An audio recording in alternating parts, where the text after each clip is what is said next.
Assalamualaikum warahmatullahi wabarakatuh.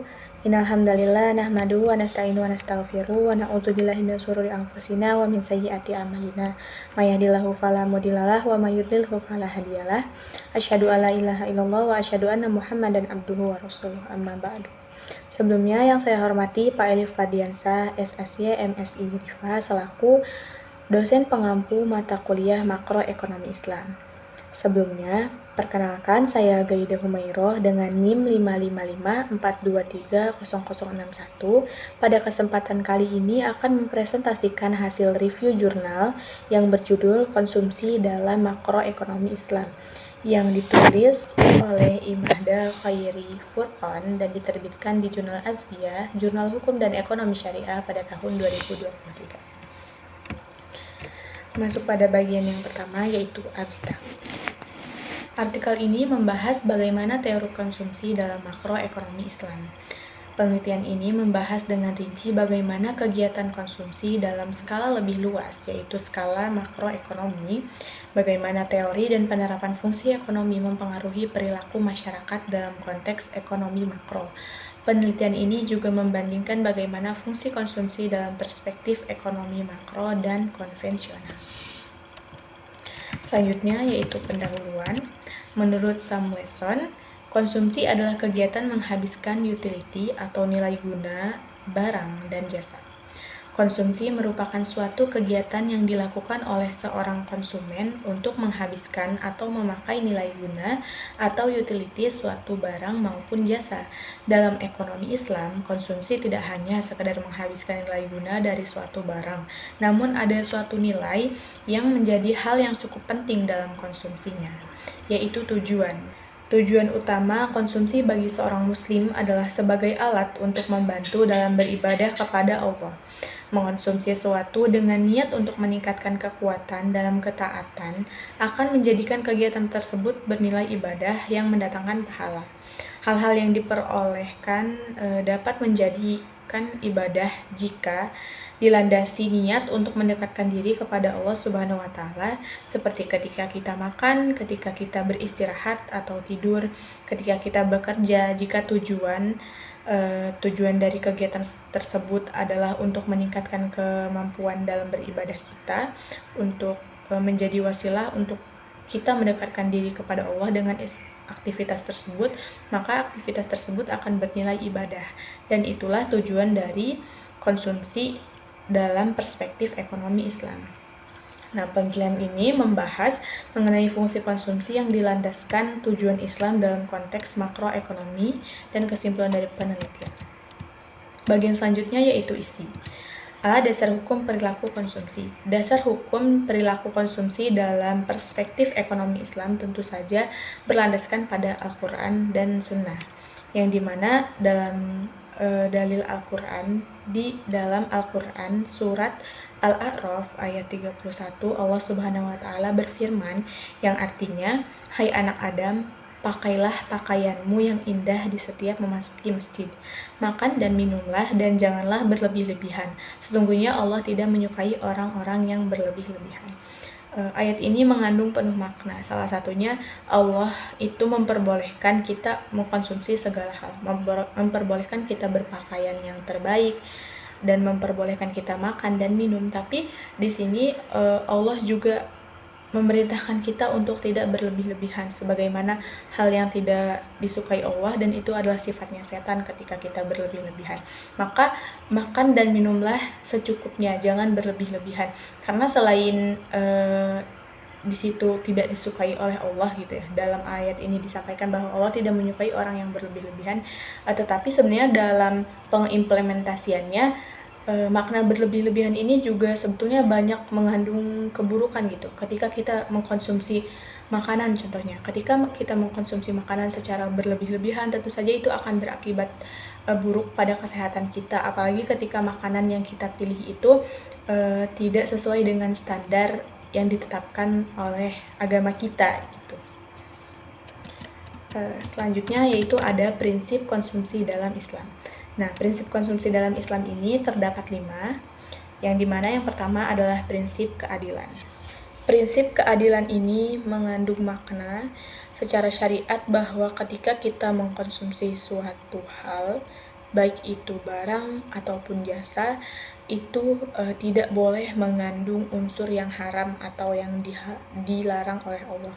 Karena kita harus bersifat adil terhadap agama ini. Allah telah membolehkan kita mengkonsumsi barang atau jasa, dan Allah juga meminta kita untuk mengkonsumsinya dengan cara yang halal, baik cara mendapatkannya ataupun dari zatnya itu sendiri. Nah, yang kedua itu adalah prinsip kebersihan. Jadi barang atau jasa, mungkin ini lebih ke barang yang kita konsumsi itu harus baik atau cocok untuk dimakan, tidak kotor ataupun tidak menjijikkan sehingga merusak kebersihan atau zat dari makanan yang akan kita konsumsi.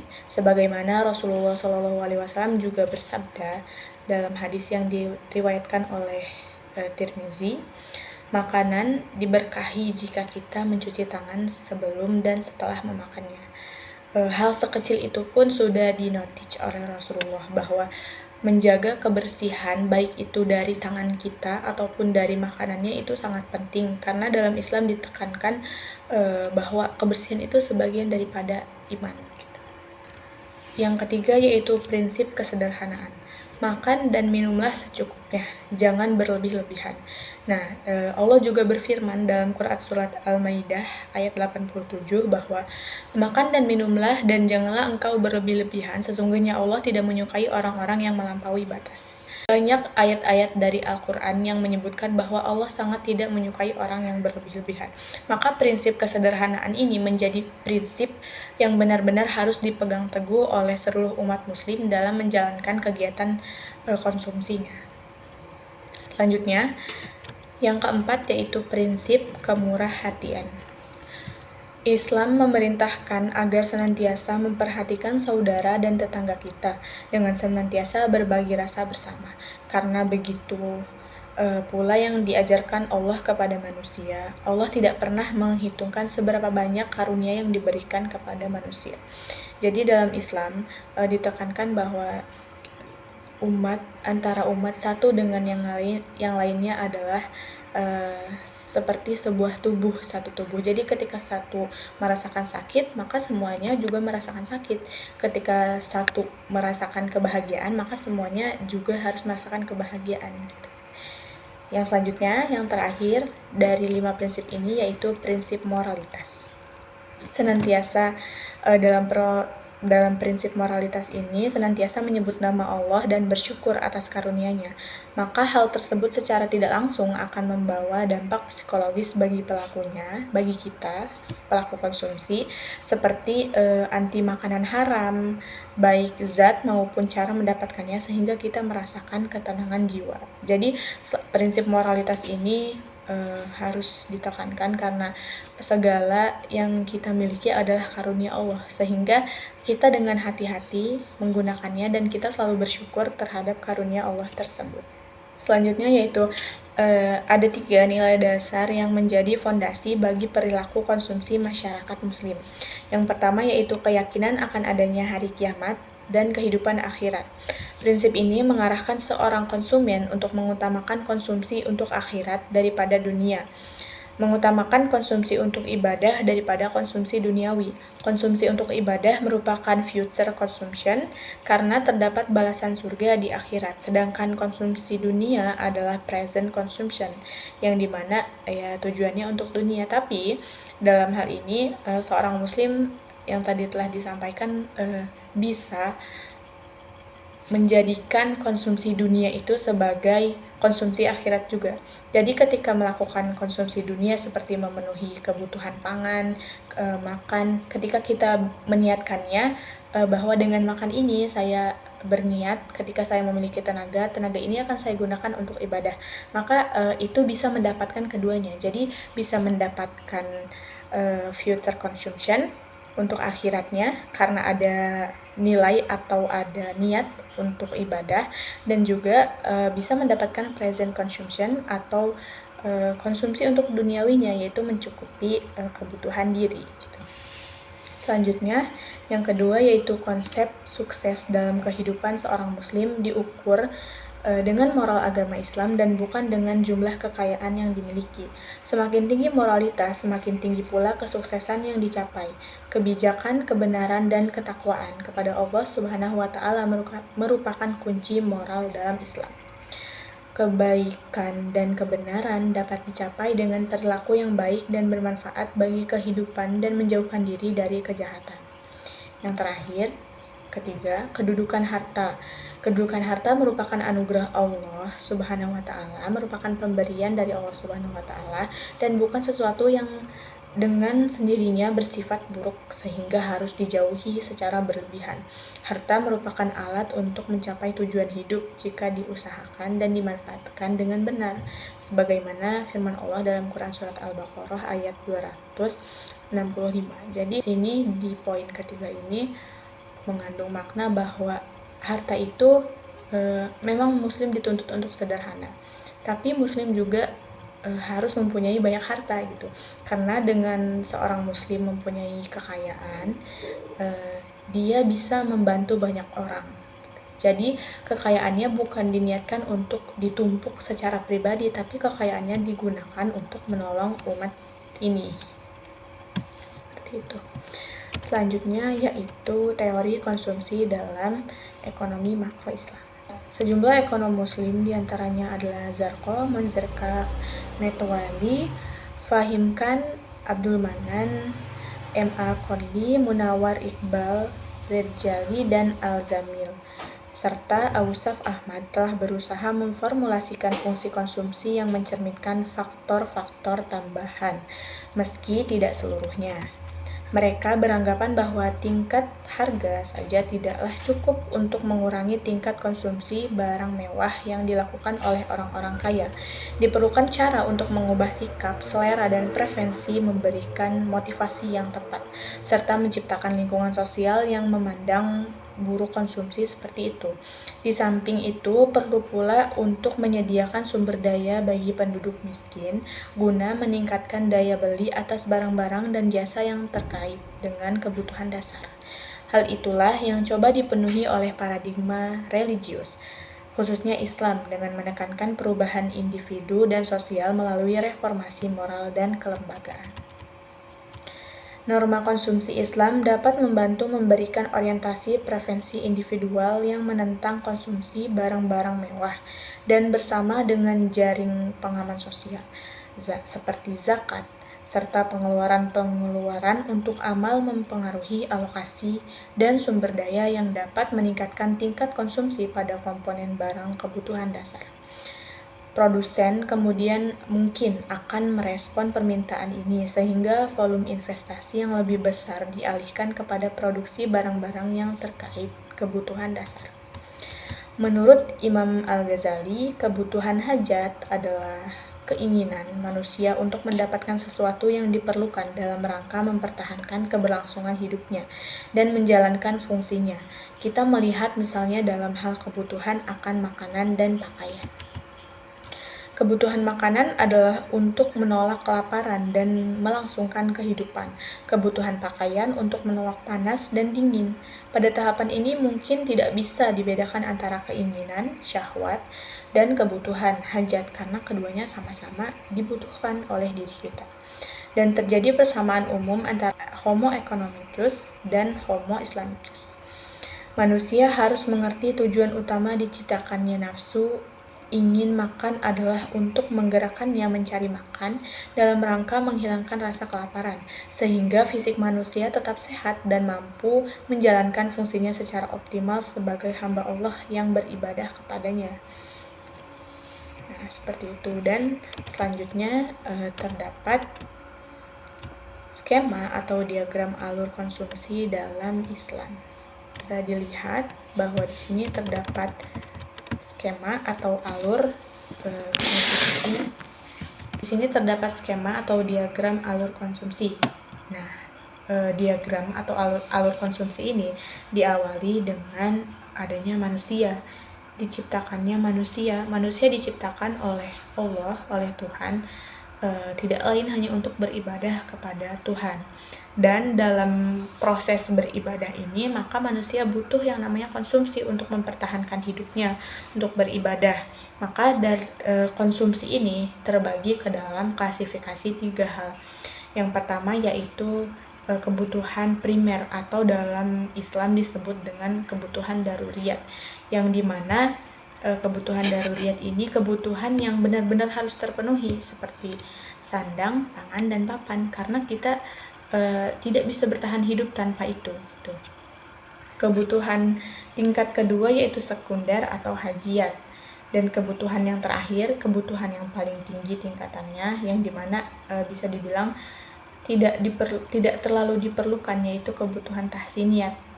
Dan selanjutnya setelah terpenuhi kebutuhan ini, maka ada yang namanya zakat, infak, dan sedekah. Zakat, infak, dan sedekah. Kemudian ada 5 prinsip konsumsi yang tadi sudah dijelaskan.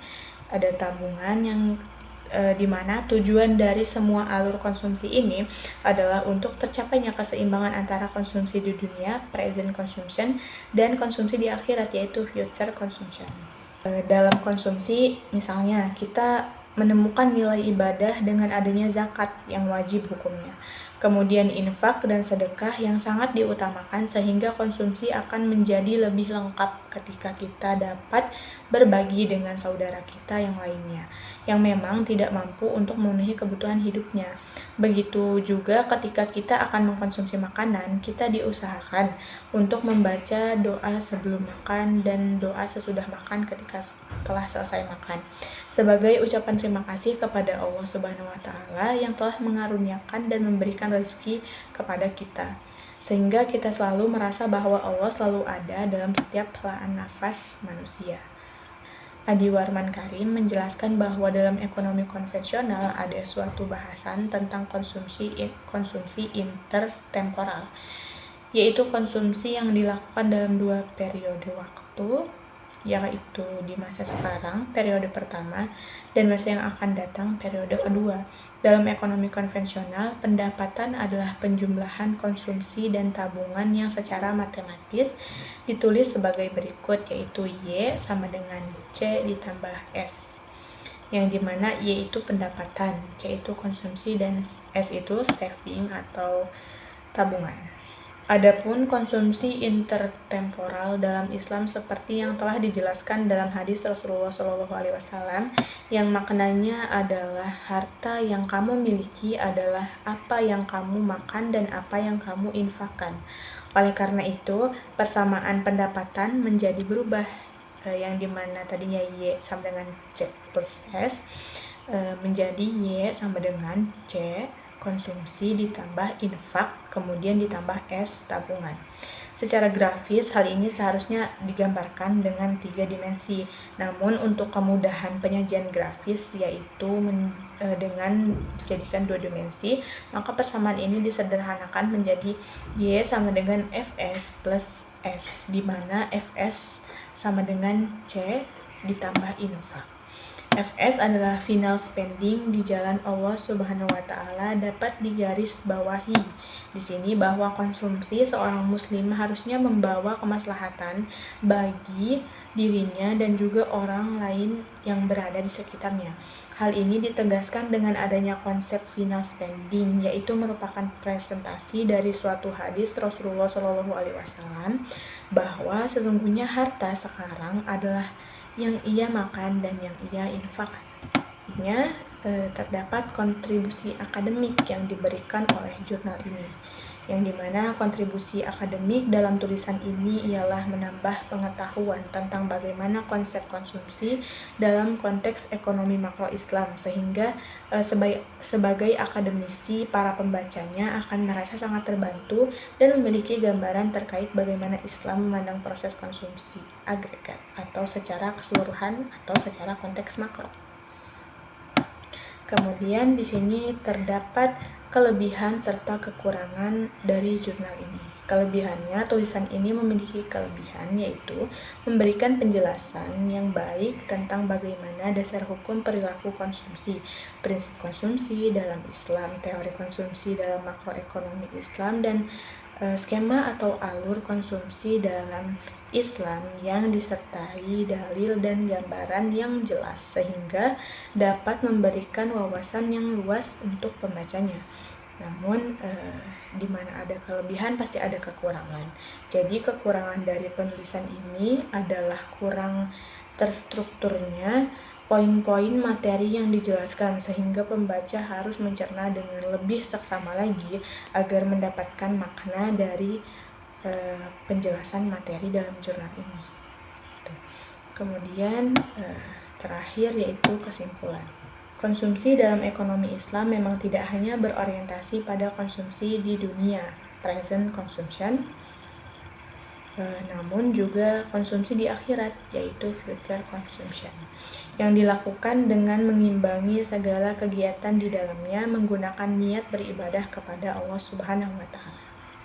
Dalam perspektif ekonomi makro Islam, konsumsi memiliki peran yang signifikan dalam menjaga keseimbangan ekonomi dan kesejahteraan sosial.